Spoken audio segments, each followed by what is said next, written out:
So for sure, um, many people have consistently underestimated Ukraine. There's no doubt about it, including in the White House and a lot of elected officials. But I would say that there are quite a few intelligence professionals in the West, in the U.S. and in UK, for example, and military that have seen the Ukrainians up close and realize the technical expertise that they have.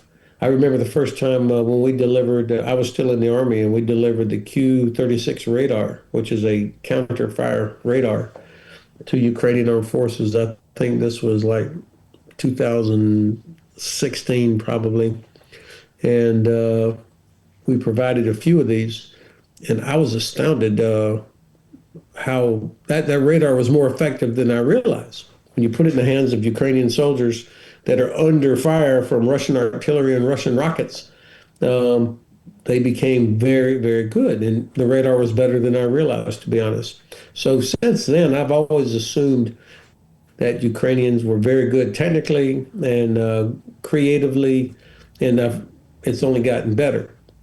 But I think probably people who don't pay close attention to this all the time have underestimated. Certainly, the president and the vice president have, and other people around the president. We also haven't heard any kind of statement from US President Donald Trump or even from Pete Hegseth, despite the fact that Pete Hegseth, according to CNN, received updates on Ukraine's operation as he traveled on to Joint Base Andrews on Sunday. President Trump has been persuading us that Ukraine haven't had any kind of cards. Do you feel that Trump could realize that Ukraine has some cards, as well as his national security team? Could this also be another turning point of his thinking? Well, I wish it was, but I have zero confidence that this president is going to do anything meaningful to help Ukraine. Perhaps the reason that they have not commented, I don't know this, but they're trying to figure out what would they say. I mean, because this has proved that Ukraine is not going anywhere, that they're not going to collapse, that their defeat is not inevitable, and that Russia is, in fact, very vulnerable. And so, I saw several comments from people like Steve Bannon and Michael Flynn and I think Alex Jones and others who are MAGA, have been, pro-Kremlin all along, that are connected to the administration, at least unofficially. And they came out saying this was outrageous, that, they're trying to destroy Trump's dream of a peaceful outcome and all this nonsense. But I haven't seen anything from the administration. Now, of course, the U.S. got rid of, or the administration got rid of National Security Advisor Waltz. So Secretary Rubio has National Security Advisor and Secretary of State.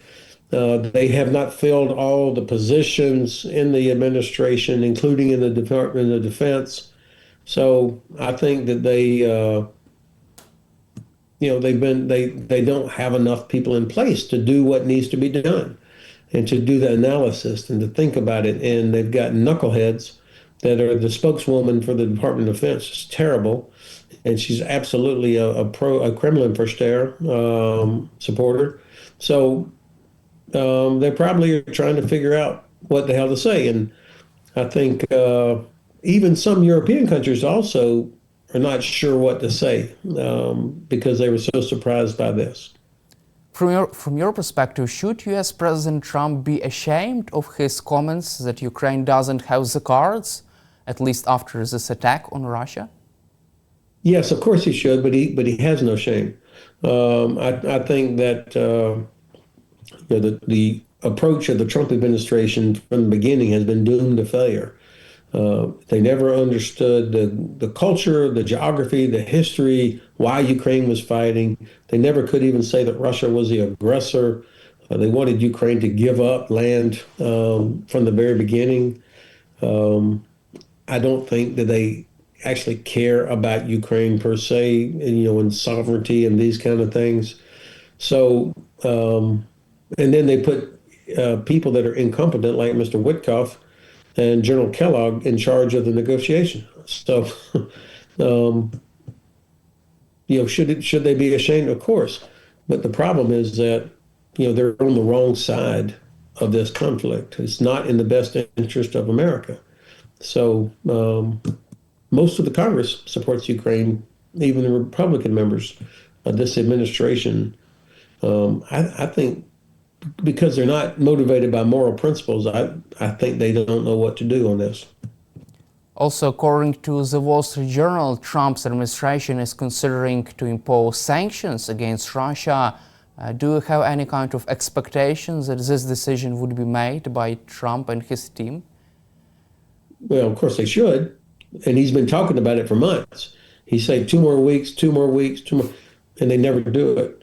I don't know what they're waiting on. So I think that I have to say, unfortunately, and for me, it's embarrassing that I have no confidence that this administration is actually going to do it. Now, the Senate has put together a very, very strong sanctions package. And I saw today that the Speaker of the House, Mr. Johnson, says that many members of the Congress support it also. So what are they waiting on? I mean, they have enough that they could do it without the president, but I think that the Republican leadership would prefer to have the president, give the go-ahead to do this. And maybe he will. I mean, I'll be very happy to say that I was wrong if he does come out and say that they're going to do it.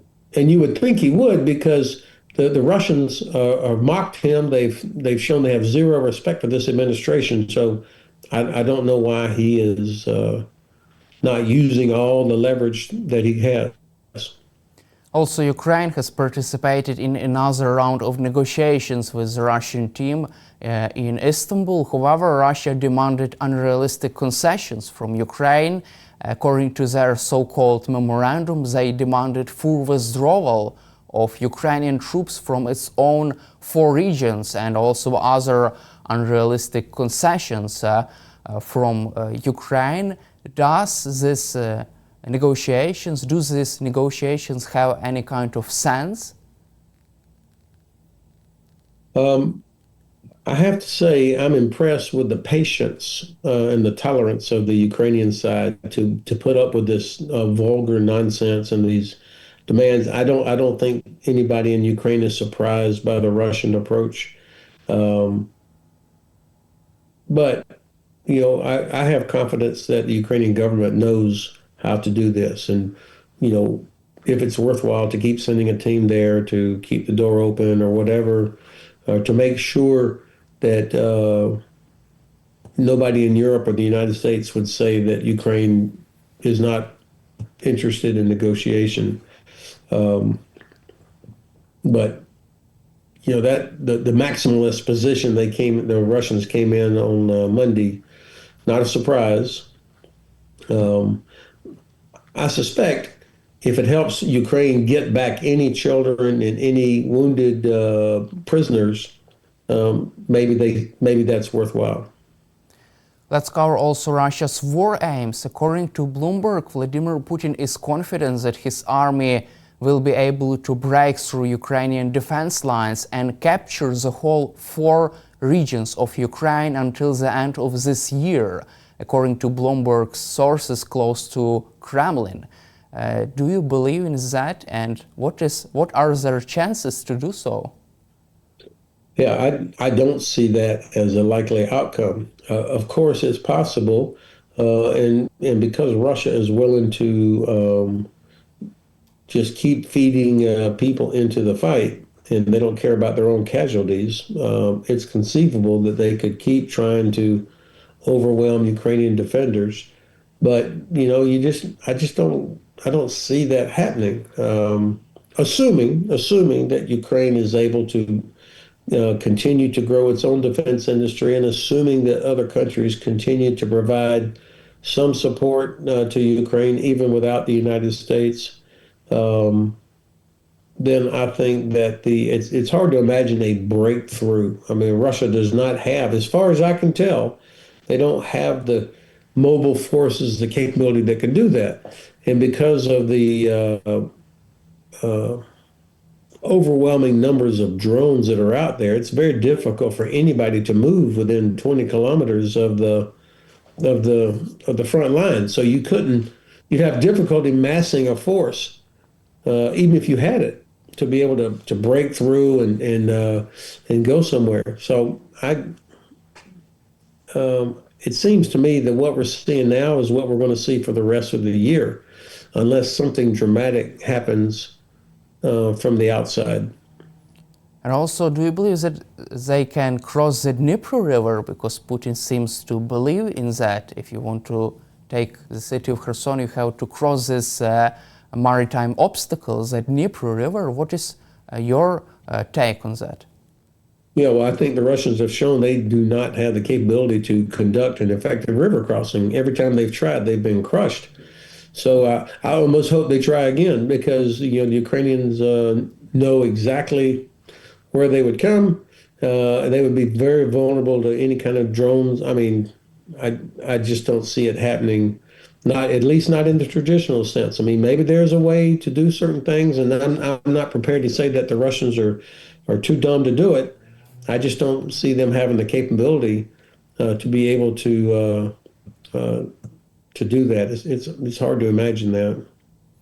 Also, Vladimir Putin has ordered to create so-called buffer zone along the border with Ukraine. Russians have launched offensive inside the Sumy region. However, they have been halted. This offensive has been halted by the Ukrainian armed forces. What is your assessment of this battle inside the Sumy region of Ukraine?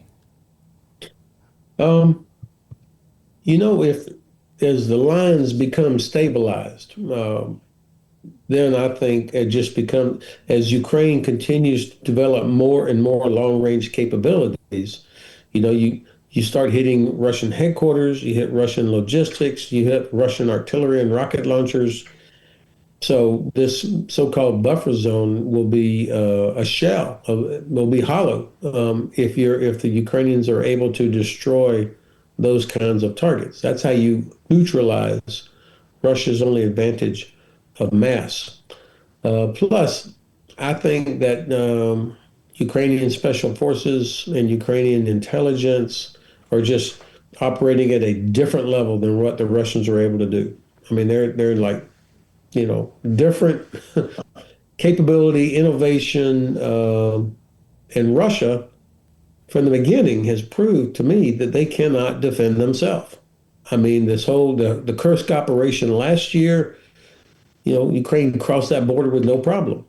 What Ukraine has done going after Russian oil and gas infrastructure, the Russian general that was killed out in the outskirts of Moscow a couple of months ago by an exploding e-scooter. I mean, this is an amazing level of penetration that's as good as or better than what the Mossad did with the famous pager attack on the Hezbollah. I mean, Ukraine is, that's where the Ukrainians are. And do you feel that Ukraine would be able to turn the tide in this war in the nearest future? As much as I want that, I don't see that happening unless there is some significant change externally, whether that's in the form of delivery of significant amounts of new capabilities or real economic pressure on Russia. The stopping of the so-called shadow fleet vessels coming out of the Baltic Sea and the Black Sea, and more destruction of the Russian oil and gas infrastructure so that they can no longer make the money that they need from sales to India and China. I mean, that would be real pressure. But it's going to take something like those two things, real significant quantity and quality of external support and real economic pressure will be what turns the tide finally, I think. Now, of course, nobody knows exactly what's going on inside Russia. I mean, it's not a transparent society. I would never rule out the possibility of something happening inside the regime. We'll see, but I'm not assuming that's going to happen anytime soon. Thank you, General Hodges, for your time and for your support for Ukraine, and glory to Ukraine. Herom Slava. Thank you, Daniel. You just mentioned about the Putin's way out of this war. It seems like Vladimir Putin faces stalemate situation. He's in difficult situation because, on one hand, if he continues the war against Ukraine, then there will be another attack deep inside Russia on Russian strategic assets and on Russian key military facilities. On the other hand, if he agrees with ceasefire proposals, then Russian hardliners could topple his regime. Do you feel that Vladimir Putin has this chance to have a way out of this difficult situation? Only he is responsible for this, where he is right now. Well, as you say, it is a complex and difficult situation, and Putin has brought it on himself.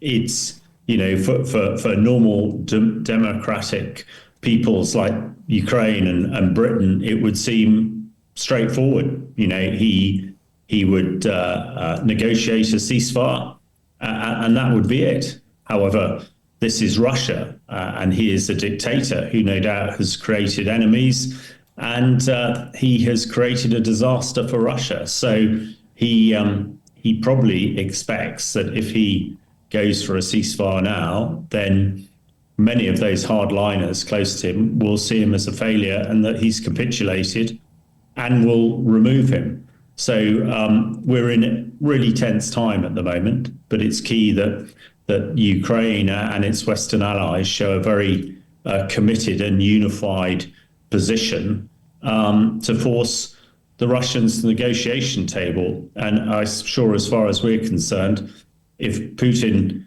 keeps going or not is of no concern. What is important is the war ends as soon as possible and creates a just peace for Ukraine. Also, according to Bloomberg, Russian dictator Vladimir Putin is confident that his army would be able to break through Ukrainian defense lines and capture whole 4 Ukrainian regions until the end of this year. What is your assessment of this unrealistic objective of Putin's war machine? Well, I think it is unrealistic. The lines on the contact line, 800 meters or so long, have moved very, very little in the last year. In fact, last 18 months, the only major incursion was by Ukraine forces in the Kursk region back last summer. So, yeah, I don't think there is any prospect that Russian ground forces are going to make any great gains into Ukraine. And let's hope that the Russians realize that, because, this ridiculous war is just killing more and more people every day. And everybody in the world seems to want peace except Putin and his close advisors. Let's hope that the majority of the Russians realize this, and we can get a ceasefire and peace deal, as soon as possible to prevent the killing and try and enable Ukraine to get back on its feet. And let's not forget, everybody mustn't forget, that it's Russia that was the aggressor. Russia invaded Ukraine, and it needs to get out, and it then needs to pay recompense for all the damage that's been done. Let's also cover UK nuclear deterrence and the new news developments regarding the UK's defense. According to the British media, UK fighter jets could soon carry nuclear bombs, tactical nuclear weapons, for the first time of the history. What is your reaction, your assessment of this new defense plans of the UK government regarding the usage of tactical nuclear weapons, as you just proposed in your recent articles? Well, I think this comes out of the UK Strategic Defence Review, which was announced yesterday. I personally think it is absolutely the right move. When Putin looks at Europe and looks at the nuclear deterrent, he doesn't see a lot of tactical nuclear weapons, and certainly Britain has got no tactical nuclear weapons. Putin assumes that if he used a tactical nuclear weapon against Ukraine, Britain is not going to start Armageddon, if you like, start a global nuclear war by firing a nuclear ballistic missile. And he's probably right. But Britain gave up its tactical nuclear weapons bizarrely in 1997, the same year that Ukraine signed the Budapest Treaty, which Ukraine gave up its nuclear weapons in return for assurance of security from the Russians, the Americans, and the Brits. So I think this is a really good move, and I hope it happens sooner rather than later. Also, British government plans to build another 12 submarines in response to the rising threats around the globe, and also in response to the threats posed by Russia. What is your take on such plans of British government, and do you expect these plans to be implemented soon? It's a key part of the UK's strategic defence review. I think it makes a lot of sense. These nuclear submarines hold Britain's cruise missiles and hypersonic missiles. These have proved to be very effective in the Ukraine war. So it makes a lot of sense. The challenge with Britain's new defence review is that a lot of these capabilities, are not going to be in position for 10 years or so. And actually, what we need is capability now, so that it's a deterrence now against Putin, because that's really what the UK defence restructuring is all focusing on. So the kit is absolutely as it should be. Whether the British government is prepared to spend the money on it, that is another issue. But I think most people have welcomed, certainly in the UK, the defence review, which was announced yesterday. And also the last question for you regarding the military industrial base of the United Kingdom. UK Defence Minister announced the new investment in the increasing production of military equipment in the UK. 1.5 billion pounds would be invested in this area to increase production of weaponry in the United Kingdom. What is your assessment of this? Another step to make the United Kingdom more safe place to live and to deter Russia from another attack against the European state? I think this is another sensible move by the British government. Another lesson being learned from Ukraine, that you need to be able to produce domestically enough ammunition and missiles of yourself in order to maintain, conflict against somebody like Russia. And, if the Russians look and see that Britain has all this capability, then it provides extra deterrence. So, and also the government will say it's good for British prosperity and to grow the British economy. British defence industry is a very major part of the British economy. So again, I think this is a good thing and to be applauded. Thank you, Colonel Hamish, for your time and for your support for Ukraine, and glory to Ukraine. Thank you very much for having me, Daniel, and glory to Ukraine.